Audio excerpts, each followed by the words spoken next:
Баршаңызға қайырлы күн. Сіздермен Айған Нұрлыбиева. Менің YouTube каналыма қош келдіңіздер. Подписаться кнопкасын басып, лайк және қоңыраушаның белгісін басуды ұмытпаңыздар. Себебі менің салған әрбір видеоларым сіздерге алғашқы болып көрінетін болады.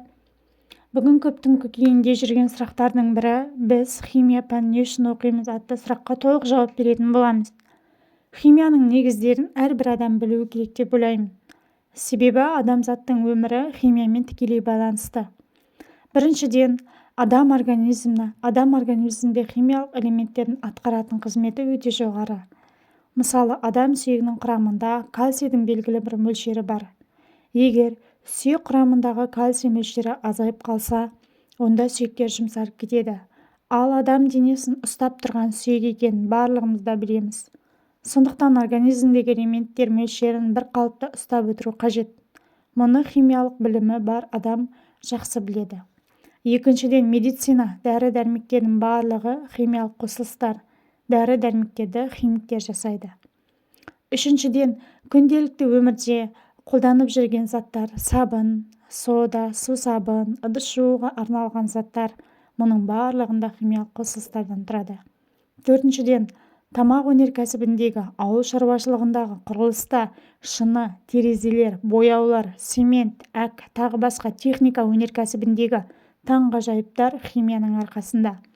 Сонымен қатар жаңбыр, қар, атмосфера, биосфера, гидросфера, литосфера қабаттарында химиялық қосылыстар, химиялық құбылыстар. Міне осының барлығы химиялық элементтерден, химиялық қосылыстардан, химиялық құбылыстардан тұратындықтан химия пәні оқытылады. Әрбір адам не жеп, не ішіп, не киіп, не қолданып жүргенін, сол заттардың денсаулығына пайдасы мен зиянын білуі керек. Сол үшін химия пәні оқытылады. Мектептегі химия пәні ғылымның кішігірім кіріспесі. Ғылым мен техниканы дамытуда химия, физика, биология және математика ғылымдарының алатын орны ерекше. Адамзат қоғамы бұдан мыңдаған жылдар бұрын кейбір табиғи шикізаттарды мұқтажына сай өңдеп, қажетіне пайдалана білген. Қазіргі заманда адамның өндіргіштік әрекеттері саласында химияның атқаратын рөлі зор.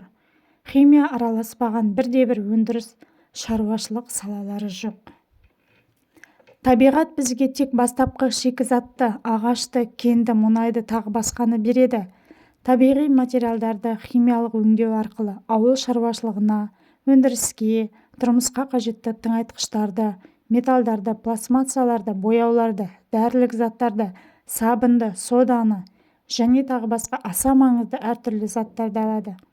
Осы процестерді іске асыру үшін жалпы заңдылықтарды білу қажет. Бұл білімді химия береді. Химияның және химия өнеркәсібінің өркендеуі шаруашылықтың барлық салаларының дамуына, жалпы ғылыми техникалық прогрестің жеделдеуіне әсер етеді. Химия және оның жетістіктері егеменді еліміздің экономикасы мен мәдениетінің өсуіне, халықтың әл-ауқатының артуына ықпал етеді. Химиясыз ғылыми техникалық прогресс болуы да мүмкін емес. Машина және аспап жасау сияқты өндіріс салаларына химиялық конструкциялық материалдар, қандай да бір қажет болса, қара және түсті металдар, құймаларды, ағашты, шыны алмастырылатын берік ыдысқа төзімді, оптикалық мөлдір, электро-оқшаулағыш, жемірленмейтін, тағы басқа қасиеттері бар полимерлер сондай қажет. Қазіргі кезде химияның қолданылу аясы одан әрі кеңейді. Химия ғылымы көптеген маңызды ғылыми жаңалықтар мен жетістіктерді қуатты өршіткісіне айналды. Физиктер химиялық әдістердің көмегімен радиоактивті элементтерді таза күйінде бөліп алып, өнеркәсіп қызметіне қосты. Каучуктер, резеңкелер, металдар сияқты материалдардың беріктілігін арттыру үшін радиациялық, химиялық, ядролық сәулелендірудің тиімді әдістерін тапты. Мұндай ірі жаңалықтарды шаруашылықтың әр саласын кездестіруге болады. Сонымен қатар химия қазіргі қоғамдағы неғұрлым көкейтесті және болашағы зор проблемаларды шешуге атсалысуда. Олардың олардың қатарында мыналарды атауға болады: жасанды тыңайтқыштардың тиімділігін арттыру арқылы ауыл шаруашылығы дақылдарының өнімділігін молайту, ауыл шаруашылығы дақылдарынсыз тағам өнімдерін синтездеу проблемасын шешу, шикізаттардың мүмкін болатын түрлерін тауып өңдеу, энергияның жаңа көздерін табу, маңызды табиғи-химиялық процестердің механизмін анықтап, оны жасанды жағдайға іске асыру, болашақта техникалық міндеттерді шешу үшін қажетті жаңа заттар мен композицияларды синтездеу, қоршаған ортаны қорғау, қалдықсыз өндірісті дамыту. Қазіргі қоғамда әрбір адам өзінің химия ғасырында өмір сүріп отырғанын жақсы біледі. Өйткені химия адам сырт киіммен, аяқ киіммен қамтамасыз етіп қана қоймай, тамақтандырып әрі емдейді.